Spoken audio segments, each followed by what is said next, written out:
to ball. I'm fine. I'm okay. Ow, man! Wake up, Smithy. Holy hell, son, you're about as useful as a flavored lollipop. If you can dodge a wrench, you can dodge a ball. What? Any other questions? Donald Trump is and was this weekend at Mar-a-Lago, effectively doing a VP audition. In fact, Donald Trump actually used our photographs from the weekend to say, hey, my vice president is literally in this photo. Here's Donald Trump using our content to effectively announce his vice presidential selection. We put up a photo from the stage, and the photo is really great. It's a photo of Donald Trump with a ton of VP candidates. You have Vivek on there. You have Tim Scott on there. Marco Rubio on there. You have J.D. Vance, some people that we really like. Doug Burgum. I'm not super hot on Doug Burgum. And I don't think it's, Burgum. You know what? I don't know. I don't think you should go like the Mike Pence route anymore, right? I think you should go dynamic. We have our own favorites, but this is effectively what everybody has been telling us, that Donald Trump did the RNC meeting. He sat in the front row the entire time, and he trotted out the people who he wanted to have as a selection for the vice president. Now, that list is apparently down to 4: Doug Burgum, Tim Scott, J.D. Vance, and Marco Rubio. I have my favorite among that group. You know, I always was for the dynamic Tucker Carlson choice or Vivek Ramaswamy choice. But here, ladies and gentlemen, Donald Trump using our post on Truth Social, and our post was, is Donald Trump's VP on this stage? And Trump posted it. Boom. So what does that mean? That means he's on the stage. Now, Donald Trump is being threatened with prison right now. We'll get to that in just a moment. Being threatened with prison right now based on what he said at this event, ladies and gentlemen. But this is the vice presidential audition. Now, there was a Bloomberg report out on Friday that said Donald Trump is down to 4. He has his 4 favorites, and that those 4 favorites, the leader is Marco Rubio. What do you think about that? Light up the comment section. What do you think about Marco Rubio? We're hearing that a lot. Apparently, Axios has leaked audio from Donald Trump talking about every single VP. Again, Donald Trump sat in the front row like it was a freaking Apprentice episode and watched everyone and then gave live feedback to his biggest donors during their performances on stage. It's awesome. We've been making sort of the allegory that this was that this was just going to become the real-time Apprentice. We started like coming up with that effectively like during New Hampshire when Trump had Vivek and Tim Scott sort of go at each. He was like, put Vivek and Tim Scott on stage together to see how well they did and see how well the audience reacts. So 2 quick things here. Messages from Trump world. We have a lot of friends in Trump world. Donald Trump shares our posts to announce his vice president, right? Donald Trump shared the post saying the vice president is on stage in this photo. 2 things from Trump world. Trump world tells us that Donald Trump makes a decision in Trump time. Trump time is what Donald Trump feels in his gut, and that decision will come in July. Today is May the 6th. And so we still have maybe 2 months. You never know. He could announce today, but you never know. We still have maybe 2 months, give or take, of Donald Trump announcing. Of course, in July is also the Republican National Convention, which we will be at, and we will have big events at, and it's going to be really, really exciting. So get ready. We may or may not have a live event to announce soon with some big-time VP favorites. Very excited moving forward here. The Republican convention, we're gonna be out cha, as they say. But ladies and gentlemen, that's what Trump team says. What the reporters say at Bloomberg, for instance, is that Donald Trump is down to 4. Again, I'll list the 4 again. Vice presidential finalists: Marco Rubio, Doug Burgum, J.D. Vance, Tim Scott. You know, they're all from, right? You know a lot about these guys. A lot of them are known quantities, known entities. And they were all, every single one of them was on TV this weekend. So it's getting really interesting. It's really heating up. Donald Trump was asked about this on Friday, okay? So just well after the show. This is after the Bloomberg piece published. And Donald Trump was asked, hey, who's going to be your VP? Here's what Trump had to say. My favorite for what? Vice President. Oh, who's my favorite for vice president? Well, I'll be making that determination sometime prior to the convention. Sometime prior to the convention. Now, we heard from Trump team that it's going to be July. That's what they told us. And that it happens on Trump time. Trump time is Donald Trump feeling things with his gut and doing auditions like he just did at Mar-a-Lago. Many people are saying Marco Rubio is the favorite. I got to tell you, given the list, I have already told you my favorite would be Vivek. We know Vivek. We work with Vivek. I'm a big fan of Vivek. Okay, we like Vivek. But if Vivek is out, which nobody has told us he's out, but if he's not actually the final, let's assume this reporting is true. All right, and Vivek was there. Vivek was on stage. In fact, can we put up the Trump truth one more time? Vivek's on stage in this photo. You can see that Vivek is like way in the back. He's actually standing right behind Donald Trump in the photo. It's kind of hard to see because Trump's shoulder covers half his face, but Vivek is standing right behind Donald Trump in the photo. J.D. Vance flanking him. So Vivek on one side, J.D. Vance on the other. And so, given the fact that this may or may not be, and ALX is saying he can send you a photograph. Let's send the real photo in there so that we can crop in and sort of punch in on the actual photo. I want to actually move around the photo because it's too far away what Trump posted. We'll zoom in and show you everyone on stage. But I'll show you my cards. All right. I've ran the numbers. I think I know who the VP choice is. I think I do. And it's not because I'm biased towards this individual. It's because I'm being practical.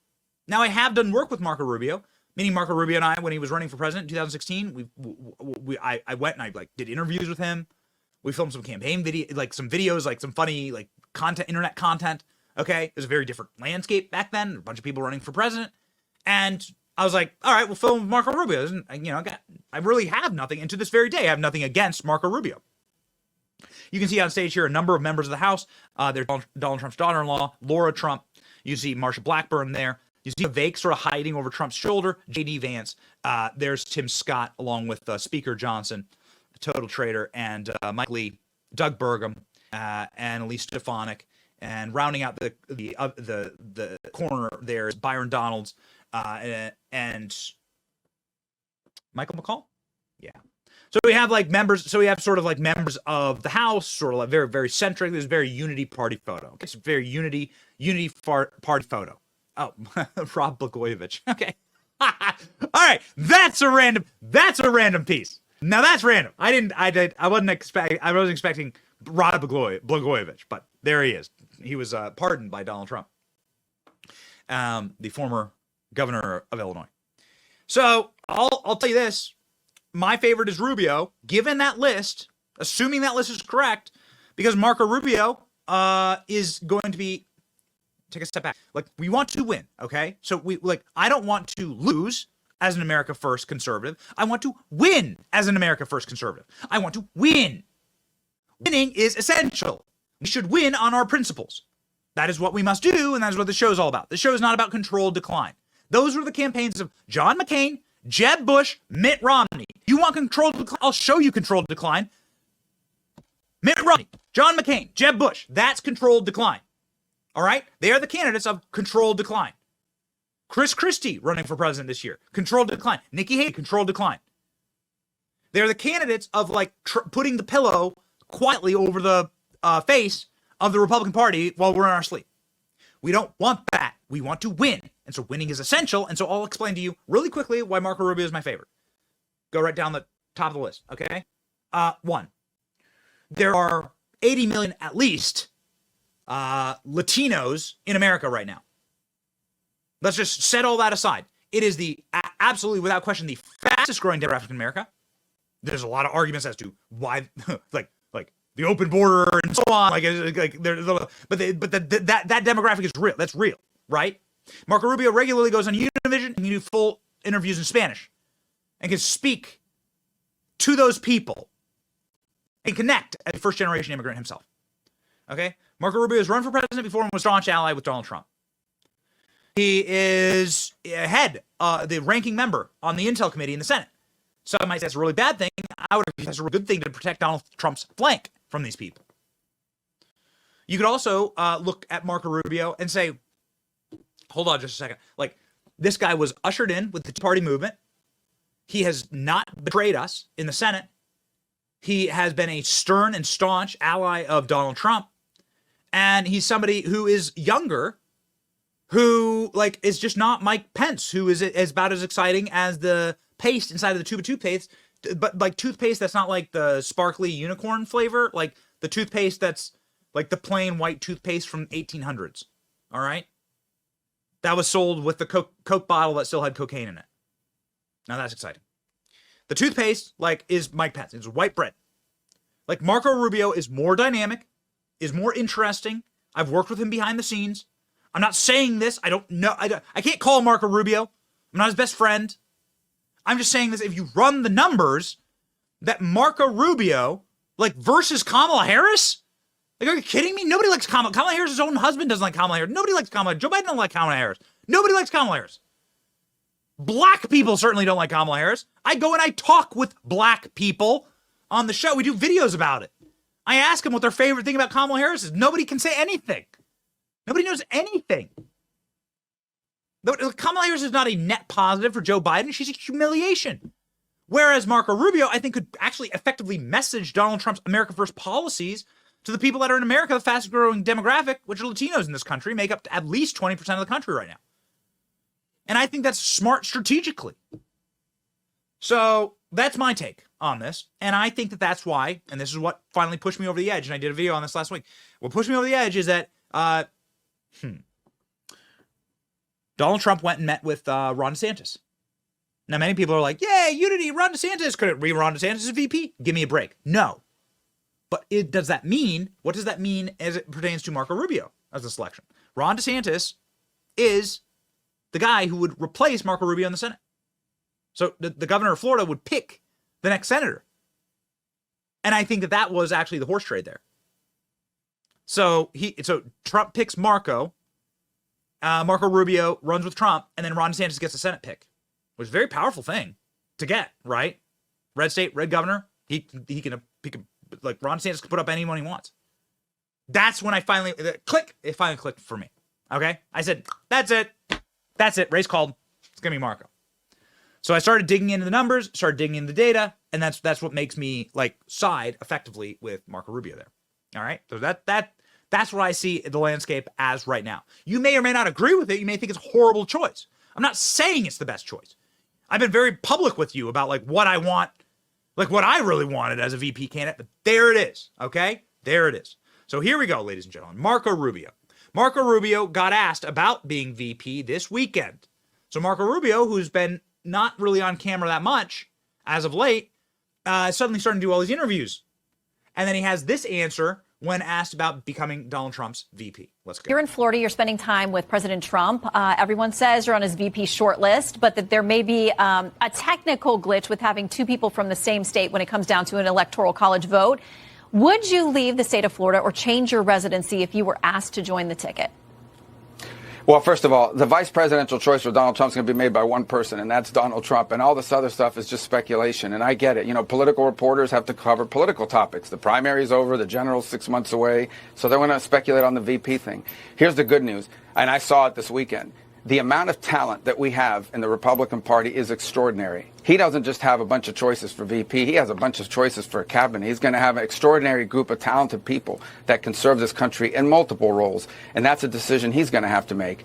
And I would just say, forget leaving me aside for a moment. I think that before anyone decides to move from their state, you better make sure you move to a state where there's not some DA that makes a career after going after Republicans. Because what we're seeing all over the country right now is the weaponization of our criminal justice system, not just to go after Donald Trump, which is now well documented, right? You have a Biden supporting judge, a Biden prosecutor in the most liberal county in America on ridiculous charges. And the rest of the world is watching that saying, you know, this is the stuff that America used to sanction other countries for doing. Okay. Well, it's happening here in America. But I think that that's something that we need to be focused on, because I do think that has an impact on people's thinking about getting into politics.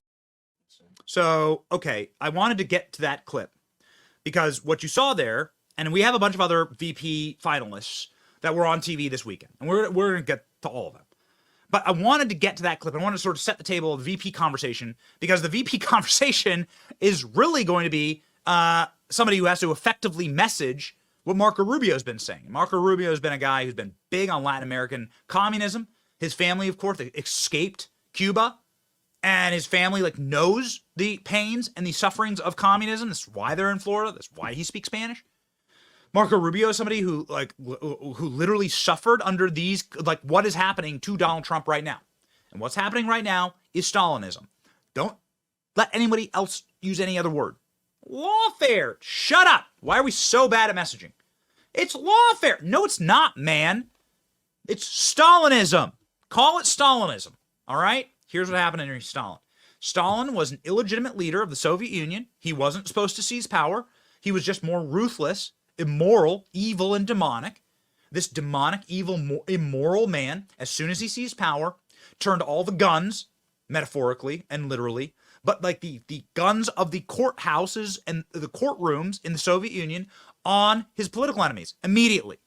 It's the first thing they did. The first thing they did. So here we go, ladies and gentlemen. This is what it is. It's Stalinism. You got to pick a guy. This is another thing that kind of moved. I wanted to get to the Marco Rubio stuff. I want to explain myself on Marco Rubio. I know I got a lot of hate over it, right? Marco this, Marco that. Again, as I've told you, I've said, it's not my first pick. Wouldn't be my first pick. But since many people are saying it's down to that list, it's time for me to start muscling in the direction of the person I think will win the most. I want to win. I must win with not enough losing gracefully. Enough controlled decline. I want to win. Marco Rubio would be a deeply effective messenger coming from communist Cuba about Stalinism, about communism, about the court systems going after their political rivals. Okay, so let's move on to the breaking news here, all right? So that's Marco Rubio. He talked about it in his interview. As soon as he was asked about the VP, he's like, hold on. What are we doing in this country? We'd sanction countries for doing this. If they were locking up their political enemies, we would sanction, as a State Department, we would sanction those countries. Now we're doing it here in America. And that is precisely what's happening. So on the heels of that news, we have from this morning, seconds ago, an order from the judge effectively telling Donald Trump that it's jail time now. It's jail time. Here we go. Judge threatens Trump with jail for future violations of his gag order. So the breaking news at time of show was that Donald Trump got another gag order violation, $1,000 chump change, right, for Trump. But the judge said, defendant is hereby put on notice that if appropriate and warranted, future violations of its lawful orders will be punishable by incarceration. We've told you many times, the point of this is to lock up Donald Trump. We've told you many times, the point of it is to lock up Trump. Okay, so we have the actual order here. Therefore, the defendant is hereby put on notice up at the top that it's incarceration. Defendant will pay a $1,000 fine for violation of the court's lawful order by close of business on May 10th. If the offending statements has been posted to Trump's True Social account or his campaign website is removed, so they're ordering to remove Donald Trump's free speech. So they're fining Donald Trump's free speech, and then they're threatening to put him in prison. What world do you live in? It is Stalinist. It's not lawfare. Okay? It's not a rigged court system. It's Stalinism. All right? The Stalin trials were all about murdering all of his political enemies. That's what it was. Rigged judges, rigged courts. They weren't actual trials. They already had their conclusions. And they knew what was about to happen to them if they decided to rule against Stalin. Okay? In these kind of in failed states, the most vicious monster wins. So these people, they're just vicious monsters. Now we have an opportunity to rip power away from vicious monsters. And that's a really good thing. Because next it'll be you and your family. That's how it always goes.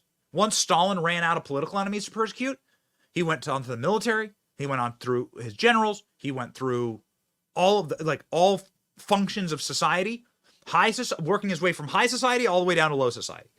And then you get to the Red Purge. You get to the Red Scare, where he just is locking up people randomly from a phone book. It's a straight up Stalin. This is a Stalin story. He would legitimately just look through the phone book and decide at random who to lock up just to keep people on their toes. And he just sent people to Gulag for fun. That's where it's headed. That's exactly where it's headed. Okay, ladies and gentlemen. Here's the order from the judge, the news breaking just moments ago. Judge Merchan just said it's clear the $1,000 fine is not working. He said going forward, this court will have to consider a jail sentence. He then said, the last thing I want to consider is jail. You are a former president and possibly the next president, end quote. Andy, why don't we just start right there? Because he's going to assess the gag order yet again. The gag order stays, but he'll assess the fine. So I think you're up to 10, 11, maybe 14 grand. I don't know. I lost count. Andy, go ahead. Bill, as I said to you last week, if I were Trump, I'd basically bring in a check for 10 grand every Monday and just say whatever I want. This is all politics at this point. I don't think the judge, I mean, it's easy for me to say because he's not going to put me in custody, but I don't think the judge, because of the politics of this, it would be disastrous politics for the Democrats, for the judge to put former President Trump in jail over this. So he'll continue to fine him. And as long as that's what it is, I think Trump should just pay the fine and otherwise say what he wants to say. So Donald Trump is saying what he wants to say effectively outside of the court. As is our tradition on this show, we will play Donald Trump's full comments for you without interruption and obviously without editorial flagrancy, right? Like it is utterly remarkable to us that the corporate media's job now with Trump is to not just censor him on social media, which they did effectively rip him off all social media, but then to every time Trump's speaking to cut away from the live feed and then like extemporaneously try and explain what Donald Trump is saying or insult Trump. We have a million examples of this. It's why we refuse to ever do it on this program. You deserve to hear from the president, and here is the president. I have a gag order as to that first question. As you know, they've taken away my constitutional rights, so I'm not allowed to answer that question. This has never happened in this country before. It's a ridiculous thing. It's a ridiculous case. I did nothing wrong, absolutely nothing wrong. Take a look at Greg Jarrett this morning. He went on. Take a look at Andrew McCarthy or Jonathan Turley or Mark Levin. It's like they say there's no case here. And yet the judge has gagged me, and I'm not allowed to talk about, I guess, his total conflict. The judge is totally conflicted, and you ought to take a look at it. And I'm not supposed to be talking about it. But I am allowed to say that the judge has a conflict that like nobody's ever had before. You ought to take a look at it. He's taken away my constitutional right to speak. I was in Miami this weekend, and reporters are asking me questions, the same questions like you're asking me, and I have to say I have a gag order. I can't speak about it. Never happened before, ever. Number one. Number two, it's a fake trial. They have no case. And it's been absolutely proven now. They have no case whatsoever. This is Alvin Bragg doing it for political reasons for Biden. This is a Biden trial. He's a crooked president. Now, it just came out, Columbia just canceled their commencement. Axios. Columbia just canceled their commencement. That shouldn't happen. And it also came out that the protesters, many of the protesters, are backed by Biden's donors. Okay? Are you listening, Israel? I hope you're listening, Israel. Hope you're getting smart. But they're backed by Biden donors. That's where the money's coming from. And I'm not surprised at all. There's many other articles, many of them having to do with the gag order and the unconstitutionality having to do with the gag order. And it is unconstitutional, and it shouldn't be allowed. And I wish people could move a little bit quicker, the appellate courts, because the whole world is watching this and they see what's happening. More importantly, frankly, they have no case. They have absolutely no case. It's a political hoax. It's election interference. Anything they can do. And even the witnesses they want to bring up, they have nothing to do with the case. This is a ridiculous situation. Not fair. Not fair. But we will fight. Thank you. Mr. President, how's your defense team doing? How's the judge conflicted? All right, ladies and gentlemen. So this is what Donald Trump had to say. Obviously talking about an unconstitutional gag order, ripping into the judge, ripping into the trial, saying, I'm not allowed to speak on it, and then speaking on it for 2.5 minutes. So classic Trump. Maybe he should just bring a $10,000 check to the start of every single week of this trial. I was asking producer ALX, I'm like, how long is this trial going to go? And he told me 8 weeks. This is insanity.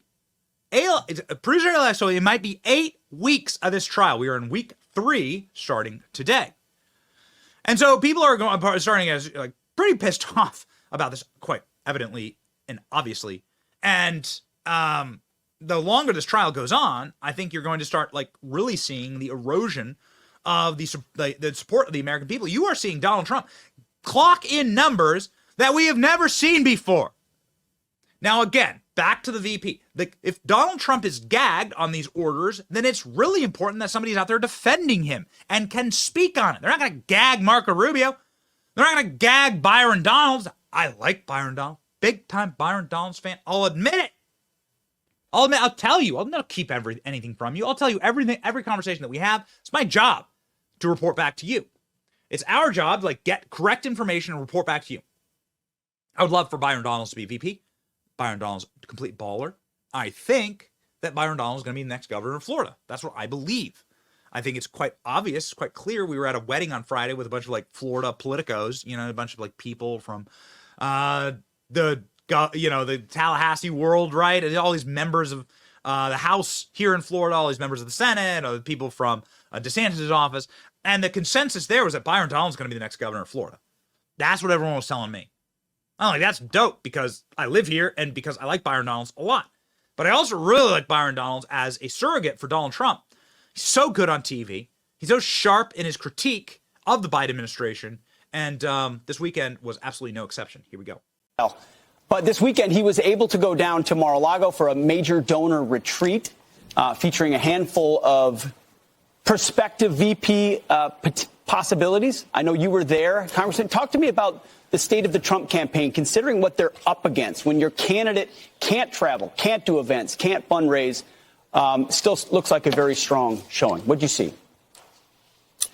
Well, first, the campaign is in great shape. The president is in great spirits, even though he's having to deal with these crazy Biden trials that have all been pulled together by Joe Biden and the crazy Democratic left. But look, you got to understand a couple of things. Donald Trump is he's not gonna wither under these attacks. It's only going to make him stronger. And the polling demonstrates this. We're now leading in all of the battleground states because the people are seeing that Donald Trump has the strength to stand against the radical left, and America remembers what his presidency was all about. So I would implore Americans, make sure you get out there, you vote for Donald Trump. We need strength on the world stage. We need strength here at home. Joe Biden's been a disaster of a president. And so when you were there this weekend with a lot of people supporting the president, over 400 people coming to support the president and the Republican National Committee, it demonstrates the strength and the resolve. You couple that with poll numbers and then, of course, the reality that Joe Biden, the master of disaster himself, is the very worst president our country has seen. That is why people are rallying around President Trump. He's going to be the 47th president of the United States. Come on, man. Do you like Byron Donalds? Do you like Byron Donalds? You've obviously seen him on our program. We're boys. Do you like Byron Donalds? I'm a huge time Byron Donalds fan. I look at that list and I go, Marco. I look at that list. I put all the weight against like all of the demographic information, all of the past political information, and everything that Donald Trump said. Donald Trump has said one thing consistently in every interview about VP. One thing. He said, it's somebody you're going to know. It's somebody you got to know him. You're going to love him. It's good. I think I already know. Donald Trump was saying this before the Iowa caucuses. I think I already know who it's going to be. It's somebody you're going to know. It's not going to be too surprising, which is what makes you think like, all right, as much as I love Tucker and Vivek, it's not going to be that. It's not going to be like the Candace Owens selection, right? As awesome as that would be, it's not going to be Candace Owens, okay? It's not going to be somebody super surprised. It's going to be somebody that you know. Well, who's somebody that we know? I mean, Marco Rubio has been in the Senate for over a decade. Run for president. He's been ubiquitous on TV. He obviously somebody that like everyone knows that name. I mean, super high name ID. I think you talk to if you go to a Republican household and you say, do you know who Marco Rubio is? Everyone would be like, yeah, totally. Generally, right? Am I wrong? So this sort of like really aligns with a lot of what Donald Trump's saying. Is Doug Burgum one of those people? Nobody knows who the hell Doug Burgum is. And I think Marco Rubio is like better than Tim Scott, to be quite honest with you. But if there is a second choice there, it'd be J.D. Vance. J.D. Vance is just such a sharp cookie, man. He's just so good. J.D. Vance was out on TV this weekend in studio with Fox, asked about the VP choice, and We like Vance. He's number 2 on the list. He's my number 2. J.D. Vance is a superstar in the making.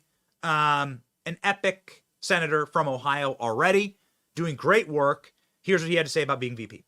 Are you being vetted? Are you having conversations about joining the ticket? I talked to President Trump a lot. We're very close. I've never spoken to him about being vice president, so I assume that a lot of this is media speculation. Of course, if he asked me, I'd have to think seriously about it because I think it's really important that he win. The world is on fire, and I sort of see Donald Trump as a bit of a fireman. Okay. Thanks so much. The world's on fire and Donald Trump's fireman. It's a great line. Fantastic line. Everybody likes to listen to JD Vance. Like, you get more intelligent listening to the guy. It's really a smart cookie. Tim Scott was asked. Tim Scott was the guy who was trotted out to go on like corporate leftist TV. So he was on NBC.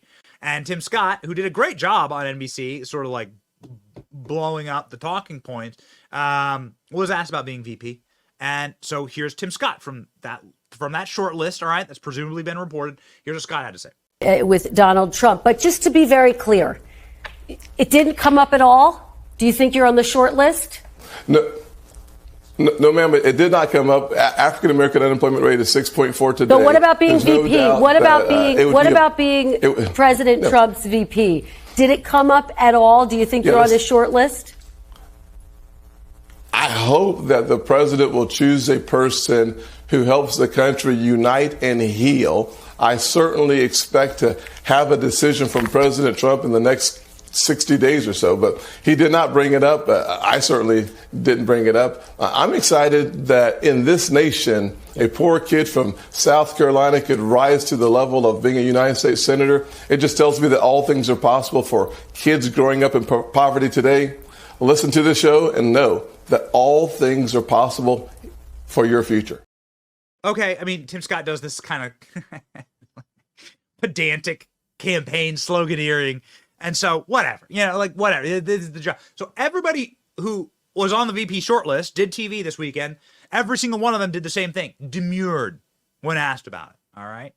Now, Tim Scott has been on stage, and one of my favorite moments of Tim Scott on stage with Donald Trump was like razzing him over being picked by Nikki Haley for the Senate.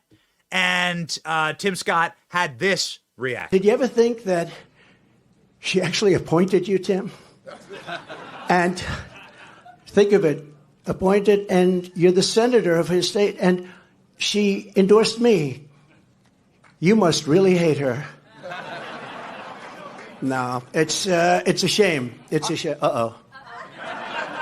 I just love you. No, that's good. That's why he's a great politician. I just love you.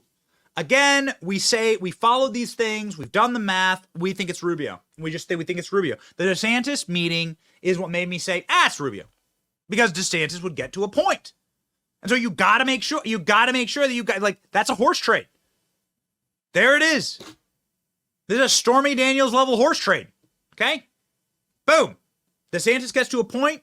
You're going to work with DeSantis. There's a big fat pick for DeSantis. Here's Donald Trump effectively on his VP shortlist. This is from a couple of weeks ago. But Donald Trump, listing, you could see he's already buttering up Ron DeSantis on this. So this is why I think we already got it figured out. Here's Donald Trump on his VP shortlist. He's been using this line sort of for a long time. And you can watch the process actually play out already here from even months ago. We didn't know what we were seeing at the time, but now it makes sense. The audience has been asked who they think would be a good choice, and various names came up. One of them was, of course, Vivek Ramaswamy. Yeah. He's made a big splash. Ron DeSantis, who's making an appearance today in South Carolina, we just found out. Obviously, Tim Scott, Byron Donalds, and a big presence here for Tulsi Gabbard. Very interesting. And Kristi Noem as well, I should say. Right. Are they all on your short list? And when can we expect that you will announce your choice? The one thing that always surprises me is that the VP choice has absolutely no impact. It's whoever the president is. It just seems. I remember when Sarah Palin was actually picked, and she did have a big up, and then they just went after her at a level that nobody's seen. The Republicans themselves went after what they did. But you'll be a one-term president because you've already served, so you can only serve for one term, although they say you'll never leave office. I assume that you'll never leave. There'll never be another election again. Don't do it. He'll never leave. He's never going. Oh, these people. No, these people. It's really interesting. We didn't realize what we were seeing at the time. We all said, Ron DeSantis, what the hell is that about? What do you mean Ron DeSantis is on the short list? Yeah, right. Just buttering him up. That's what I personally believe. I think that it's going to be Rubio. I think the numbers really work out. I think that Donald Trump's seen Rubio perform on stage. There's this really interesting exchange where Rubio versus Ted Cruz and Donald Trump standing in the middle, and you can see Donald Trump from 2016. You can see Trump being like, very interesting, right? Looking at Marco Rubio. Some people said it could be Marco Rubio in 2016. But that whole setup was so that Ron DeSantis gets skin in the game, and Donald Trump is going to be able to horse trade negotiate the Senate pick. That's what I think. Rubio drops out, potentially changes residency, and then runs with Donald Trump. That's what I believe. That's what I personally believe. So there's reporting from Axios that we think it's pretty shocking here. And actually, we don't know if this. Apparently, this reporter got audio of Donald Trump the entire time that these people were doing the Veep stakes on stage. And so let's go really, really quickly here through this. And then I'm really excited to talk to Kash Patel about the gag order, about the this weaponized Department of Justice. It's just unbelievable, and he's the best person to talk to about it. But here we go, ladies and gentlemen. Gotta touch on this. Apparently, this reporter got audio of Trump live while these people are talking and what he says about each candidate. Senator Marco Rubio. His name is coming up a lot for vice president. The only person who Donald Trump said the words vice president about. Well, what does that mean? I'll leave it for you to decide. Senator Tim Scott. The candidate did a good job. As a surrogate, he's unbelievable. That's also a very powerful thing. Again, as you heard in the last clip, this person is going to have to make Trump's case for Trump and also going to have to defend Trump when he's gagged on these gag orders. So it's got to be good. Senator J.D. Vance. He wasn't a supporter of mine at the very beginning. Anyways, I got to know him a little bit. Non-politicians. He's become one of the greatest senators. Very nice compliment. Mike Lee, I love your haircut. He's a good man, too. We said that to Mike Lee on Friday when he was on the show. Marsha Blackburn, when she ran in 2018, she was like the Energizer Bunny. She'd go from stop to stop to stop. Doug Burgum. I didn't know this. He was a supporter of mine in 2 campaigns. He's a very rich man. Okay. I mean, guess. But not that. Is that what you'd say about your number one VP pick? I don't think so. I don't buy the whole Doug Burgum thing. Governor Kristi Noem, somebody that I love. She's been with me, supporter of mine, supporter of hers for a long time. Elise Stefanik, very smart person. She was in upstate New York. When I met her, I didn't know she'd be such a big factor. Byron Donalds, somebody who's created something very, very special politically. I like diversity. Diversité. This is how you know the recording's probably accurate, because these are jokes that Donald Trump would make on stage. Diversité, as you would say. I like diversité. Worth millions of dollars. All donors worth millions of dollars all want a piece of Byron. Okay, so what he's talking about is how Byron's stock is rising, and we agree with that, obviously. Wesley Hunt, another friend of mine, makes the best commercials. Beautiful family. Finally, Representative Mike Waltz, a man who knows more about the military. When I want to know about the military, I call him. So who's the only person that Donald Trump described as the vice president? It's Marco Rubio. Again, this is my contention. We'll give you further data.